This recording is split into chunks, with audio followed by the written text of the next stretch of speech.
Sagittarius इनके ascendant में है।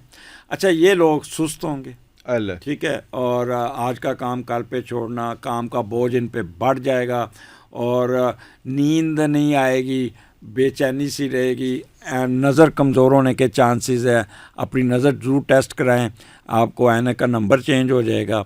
और दूसरा, वालिद साहब की सेहत का ख्याल करें, अपने बेटे के सेहत का ख्याल करें, अपने हस्बैंड के साथ मैच नहीं डालना। सन को स्केयर है ना, तो असेंडेंट में। अच्छा। और अपने बॉस के साथ भी, क्योंकि 12वां महीना है, एसी ना ख़राब करवा लेना तो इसलिए थोड़ा सा लो की पे रहिएगा।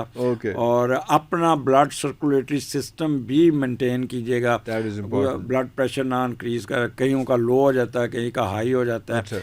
जितना नॉर्मल बिहेव करेंगे, जितना कूल रहेंगे, जितना ओवर एक्टिव नहीं होंगे, उतना ही इनको फ़ायदा होता जाएगा और they will get good results.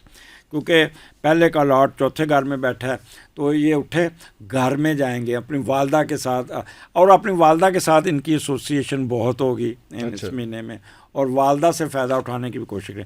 वालदा से दुआएं मिल जाएं, यही फ़ायदा और क्या फ़ायदा, वही चीज़ें बचाएंगी इनको। घर की रेनोवेशन करेंगे, घर पे खर्च करेंगे, और बहन भाइयों के ख्याल करेंगे, और कोई ना कोई नई गाड़ी, कोई ना कोई वो भी उस तरफ भी कोशिश करें, लेकिन नहीं ले पाएंगे।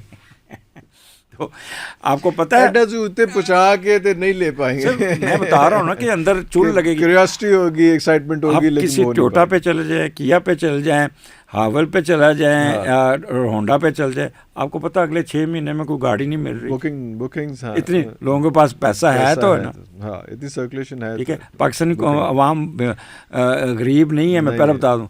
फल सुबह भरे होते हैं, शाम को खाली हो जाता है। क्लियर? अच्छा जी, आगे आ जाए। सैजिटेरियस, आप अपने ज़ात के काम को देखेंगे, अपने आप को देखेंगे, अपने रुके हुए कामों को निकालेंगे और अपने प्लानिंग करेंगे। सिर्फ आपने ज़िद नहीं करनी और बॉस के साथ नहीं बिगाड़नी, अपने वालिद साहब की सेहत का ख्याल करें। ये सैजिटेरियस का आ गया।